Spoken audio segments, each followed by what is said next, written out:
Hi everyone, welcome back to my channel NCERT निचोड़। तो आज के इस वीडियो में हम इवोल्यूशन चैप्टर 7 की बात करने वाले हैं, जिसमें हम ओरिजिन ऑफ लाइफ को देखेंगे कि किस तरह से ओरिजिन ऑफ लाइफ की शुरुआत हुई, कैसे सबसे पहला मॉलिक्यूल्स बना, कैसे पहले प्रिमिटिव ईयर्स में लोगों की क्या सोच थी लाइफ को लेके, कैसे कैसे इवोल्यूशन हुआ। तो सारे स्टेप्स को इन वीडियो में देखने वाले हैं, तो लास्ट तक हमारे वीडियो में बने।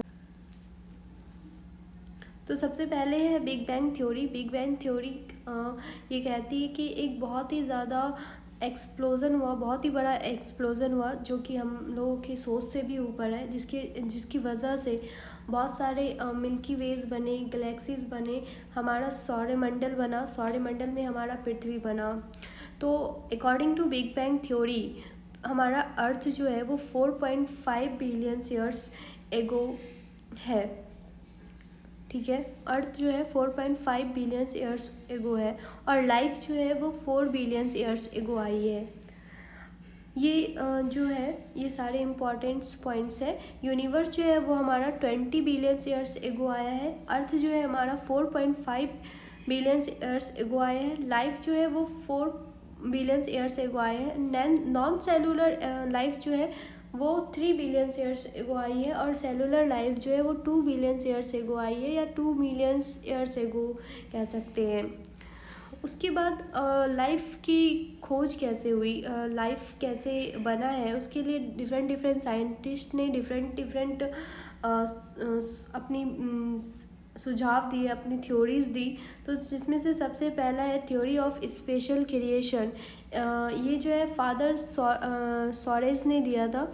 इसके अनुसार ये इवोल्यूशन पे बिलीव नहीं करते थे। इनका कहना है कि हम लोग जैसे हैं वैसे पहले भी थे, मतलब कोई भी इवोल्यूशन नहीं हुआ, जो था वैसा ही टू कॉपी आता चला गया। उसके बाद था थ्योरी ऑफ पैंस्पर्मिया, या जिसको कॉस्मोजोइक भी कहा जाता है। ये यूनिट्स ऑफ लाइफ को स्पोर्स कहते थे। ये एलियंस पे बिलीव रखते थे। कहते हैं कि किसी दूसरे प्लैनेट से या कहीं दूसरी जगह से लाइफ आई और सब चीज़ इवॉल्व होता चला गया। उसके बाद आया theory of spontaneous generation. Theory of spontaneous generation क्या कहलाता है? कहता है ये थ्योरी ऑफ स्पॉन्टेनियस जनरेशन जो है वो वॉन हेलमोंट ने दिया था। उनका कहना था कि जो लिविंग और थिंग्स ओरिजिनेट्स होते हैं वो नॉन लिविंग थिंग्स से आते हैं, नॉन लिविंग थिंग्स से लिविंग थिंग्स ओरिजिनेट होते हैं। उनका कहना था कि अगर एक स्वीट से भरी टी शर्ट को आप भूसे वाली बोरी में रख देते हैं तो उसके 21 दिन के बाद उसे चूहा आना शुरू हो जाता है। तो इस बात को जो है 3 साइंटिस्ट ने गलत किया, जिसका नाम था रेडिस एक्सपेरिमेंट, स्पेलोजेनी एंड लुइस पास्चर। ये 3 साइंटिस्ट थे जिन्होंने थ्योरी ऑफ स्पॉन्टेनियस जनरेशन को डिस्कार्ड कर दिया, जिसमें से लुइस पास्चर इम्पॉर्टेंट है क्योंकि ये हमारे एनसीईआरटी में मेंशन है। लुइस पास्चर ने क्या किया, एक स्वान नेक वाली बटन ली, जिसमें उन्होंने शुगर की सॉल्यूशन रखे और उसको हीट किया कि उसमें जितने भी जर्म प्लाज्म अगर पहले से हो तो वो मर जाए। उसके बाद उसको कूल डाउन किया, ठंडा किया। उसके बाद देखा कि वो जो स्वाइन ऐसे मुड़ा हुआ था, तो यहाँ पे बैक्टीरिया दिखा, लेकिन जो सॉल्यूशन में बैक्टीरिया नहीं दिखे। वहीं जब दूसरी बार जब उन्होंने सेम एक्सपेरिमेंट किया, जब शुगर सॉल्यूशन लिया, उनको भी हीट किया, स्टेम निकाला, फिर इसको ठंडा किया, ठंडा करने के बाद जो है बैक्टीरिया सॉल्यूशन में दिखा। वो इसलिए दिखा क्योंकि स्वान का नेक जो है वो खुला हुआ था। तो कोई प्रीमिटिव जो बाहर से इन्वायरमेंट में कोई प्रीमिटिव लाइफ है तो वो आकर के सॉल्यूशन में चली गई। तो ये एक्सपेरिमेंट ये तो प्रूव कर दिया कि लाइफ जो है वो नॉन लिविंग थिंग्स से नहीं आती है। लाइफ स्पॉन्टेनियस जनरेशन जो है ये डिसप्रूव हो गया, बट लेकिन इन्होंने ये नहीं बताया कि फर्स्ट लाइफ आई कहाँ से, फर्स्ट लाइफ जो अर्थ पे आई वो कैसे आई, उन्होंने ये नहीं बताया, उन्होंने बस ये बता दिया माइक्रो ऑर्गेनिज्म जो है वो पहले से एटमॉस्फेयर में प्रेजेंट्स होते हैं, जो कि वो बैक्टीरिया उनका नेक खुले रहने की वजह से बैक्टीरिया उनके सॉल्यूशन में आ गया। तो अभी तक के एक्सपेरिमेंट में ये पता चला कि नॉन लिविंग थिंग्स से तो लाइफ नहीं आती है, कोई ना कोई चीज़ है जिससे लाइफ आती है, बट लेकिन वो चीज़ क्या है जिससे लाइफ बनी, लाइफ आई अर्थ में पहली बार, तो ये एक्सपेरिमेंट से ये प्रूफ नहीं हुआ। लाइफ कहाँ से आई इसके बारे में थोड़ा हमें आगे बढ़ने से पता चला, जब ऑपरेन एंड हेल्डन का थ्योरी आया, theory of origin of life. तो उन्होंने बताया कि जो है प्रिमिटिव अर्थ जो थे उसमें बहुत ही ज़्यादा वॉल्केनोज इरप्शंस हो रहा था, ज्वालामुखी फट रहे थे, लाइटनिंग हो रहे थे, बादल गरज रहे थे, लाइटनिंग हो रहे थे, यूवी रे डायरेक्ट पृथ्वी पे आ रहे थे, क्योंकि उस वक्त कोई स्ट्रेपोस्फेयर ट्रोपोस्फेयर जैसा कोई एटमॉस्फेयर लेयर नहीं था, तो यूवी लाइट जो थे वो डायरेक्ट अर्थ पे आ रहे थे। और इन सब की वजह से रिएक्शन होता चला गया, छोटे छोटे मॉलिक्यूल्स बनते चले गए। तो सबसे पहले अलेक्जेंडर ऑपरिन जो थे वो रशियन बायोकेमिस्ट थे।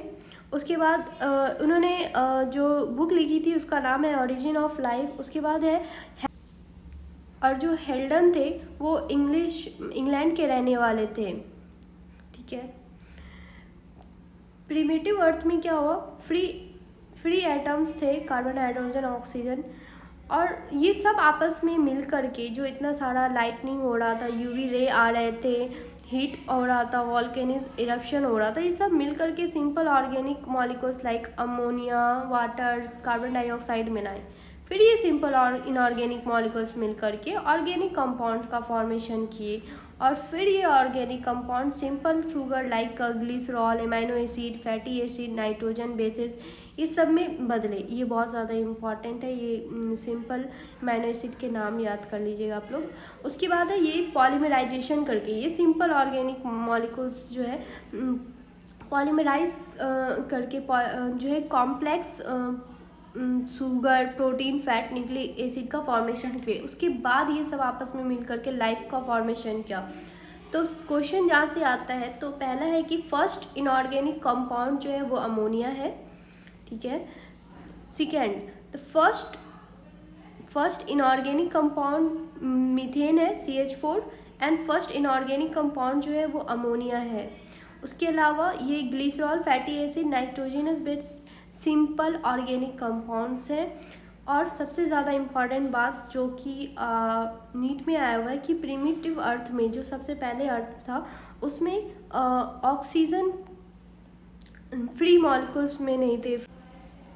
तो ऑपरेन एंड हेल्डन के जो एक्सपेरिमेंट था, उन्होंने वो एक्सपेरिमेंट की नहीं थी, उन्होंने बस बताया था कि ऐसा ऐसा प्रिमिटिव लाइफ में था। इनका फिजिकली प्रूफ, जो एक्सपेरिमेंटल प्रूफ था, उन्होंने वो मिलर्स ने दिया था। 1953 में मिलर एक्सपेरिमेंट ने प्रूफ किया, हेल्डन के एक्सपेरिमेंट को रिक्रिएट्स किए। उस टाइम जो बॉयल्स किया वाटर को 800 डिग्री सेल्सियस पे, और उन समय जो मिलर्स के एक्सपेरिमेंट में यूवी रे जो थे वो एब्सेंट्स थे। उसके जगह पे उन्होंने इलेक्ट्रोड्स का यूज़ किया था जिससे वो स्पार्किंग करते थे। और बहुत सारे gas like ammonia, methane, H2O का उन्होंने यूज़ किया। ये एक्सपेरिमेंट किए उन्होंने 80 डेज। तो यहाँ से जो है से वाटर कॉन्टेनिंग ऑर्गेनिक कंपाउंड मिला जिसमें amino acid, glycerol, alanine and aspartic acid का उन्होंने देखा कि फॉर्मेशन हो रहा है। तो ये मिलर्स एक्सपेरिमेंट ने रिक्रिएट किया हेल्डन्स एक्सपेरिमेंट को। इसके जो मेन इम्पॉर्टेंट पॉइंट्स हैं वो ये है कि इसमें यूवी रे नहीं यूज़ होता है, इसमें इलेक्ट्रोड्स यूज़ किया जाता है। बॉइलिंग वाटर जो बॉयल किया जाता है वो 800 डिग्री सेल्सियस पे बॉयल किया जाता है। और जो सिंपल ऑर्गेनिक कंपाउंड्स में methane, ammonia, H2O and H2 का यूज़ किया जाता है एज ए गैसेस। एंड यहाँ पे जो ऑर्गेनिक कंपाउंड का फॉर्मेशन होता है वो glycerine glycine, alanine and aspartic acid का फॉर्मेशन होता है। वीडियो अच्छी लगी हो तो लाइक करें, सब्सक्राइब करें एंड शेयर करें। Thanks for watching, do comment.